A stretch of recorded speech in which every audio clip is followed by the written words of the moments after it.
The Premier League 1920 season is finally over after what has been quite an absurd season lasting for almost 12 months.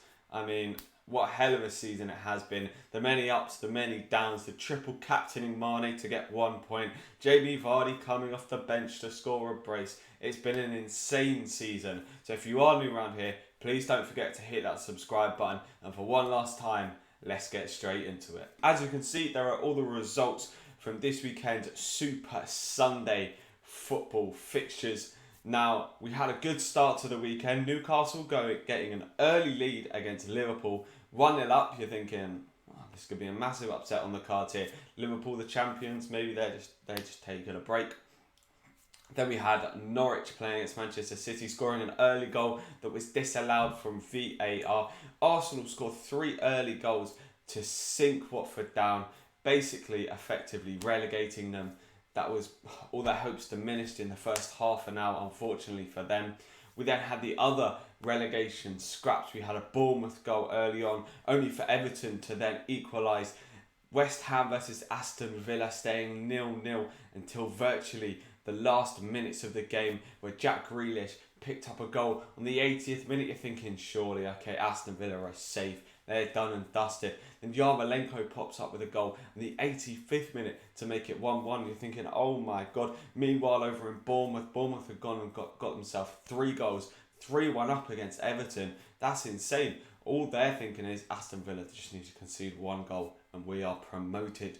Or staying up, sorry, not promoted. And then in the other games, we saw Leicester versus Manchester United, the absolute crunch Champions League game with Bruno Fernandes getting a penalty and slotting that home. What an important goal that is for their team. We see then Johnny Evans getting sent off in the 90th odd minute, and Jesse Lingard scores in the 98th minute. For any of you who had Jesse Lingard not to score or assist this season, that must have been a massive blow. I've seen that one rolling around on Twitter. That is funny, I'll tell you.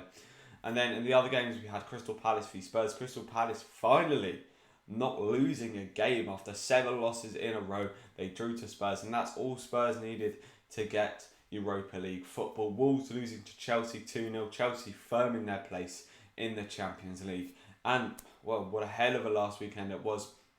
Hardly any clean sheets to show pretty much all the attackers doing something, all the big boys. So, with that being said, let's see what effect these results had for the fantasy team. So, looking at the fantasy team for one last time this season, I came in with a score of 70 points this week. That was 10 points above the average. 70, what I could see across my mini leagues was pretty much bang on what everyone was getting. A nice week to end on.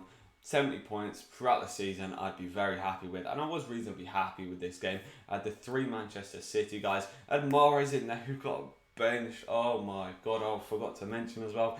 Mane, Salah, both being benched at the start of the game. I saw some triple captains from people on the likes of Salah and Mane. That's just extremely unfortunate. Trent getting benched as well. Klopp's just, he's just having a laugh on the last day, isn't he, really? And then, so taking a look at the team, we had Alex McCarthy in net. No clean sheet for him, unfortunately, although Fabianski was the other goalkeeper I had to choose from, and he didn't get a clean sheet either, so I wasn't too disappointed about that. In front of him, we had Tarkowski. I really did think that Burnley were going to get a clean sheet in this game. Nick Pope would have wanted it, but maybe they wanted it a little bit too much, meaning they were a little bit too leaky because, a bit of nerves there. Nick Pope still should hopefully get a golden glove, though, considering he is tied for clean sheets with Alisson at this point, I think.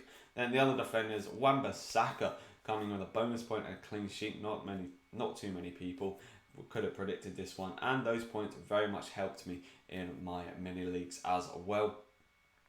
Then we had Trent coming on for his 1 point, as you do. I mean, it's just the way Trent kind of rolls, isn't he? He goes 0, 1, 0, 13, 1, but you need him in there for that 13. Then in the midfield, I had the likes of David Silva, De Bruyne doing De Bruyne-esque things. I mean, he has been at the helm of that attack for so long. For anyone thinking, maybe I shouldn't bring him in for this last week, he's not been performing. him and Trent always seem to kind of punish people who don't back them in the games you wouldn't really expect. Loads of people had faith in David Silva, which I myself did. I captained David Silva thinking he'd go out on a bang because it's his last day of the season, that he was going to be on set pieces, penalties, but I mean, they didn't get a penalty, and De Bruyne was the man running the show, but in the end, it was okay. Ended on with 70 points with a blank for the captains, not too shabby. Then I had the likes of Martial picking up an assist. That will do in the end. Clean sheet, assist, 6 points. Very lovely. I did take out Bruno Fernandes for Mahrez. Mahrez in the end did end up scoring, so it wasn't too bad in the end. Fernandes picking up a goal with all 3 bonus was a little bit unfortunate, I thought, but oh well with that. We then had Chrissy Wood up front picking up a beautiful goal with 3 bonus points. That's the kind of thing you want from your striker. 1 goal, 3 bonus points. Thank you very much. And then we had Danny Ings coming in with a couple of assists, or just an assist. I think Che Adams getting a brace in that game. Danny Ings coming in with some nice goal contributions there. End of the week on 70 points. I did have Jordan Ayew on the bench last sub actually on 5 points, but oh well, wouldn't have really made too much difference. I ended up overall with a rank of 118,000. Couldn't quite break into that 100k. A couple of weeks ago, game 36, I was actually around 90k. This season, it's gone okay. The very ups, the very downs. The restart probably helped me out a little bit in terms of overall position. Actually, that fresh wild card meant I could bring the likes of Martial, who has just been incredible for me since the restart. But yeah, I hope you guys have had very good seasons as well. I've thoroughly enjoyed myself this season, and I'll see you again next season for some more FPL. See you soon.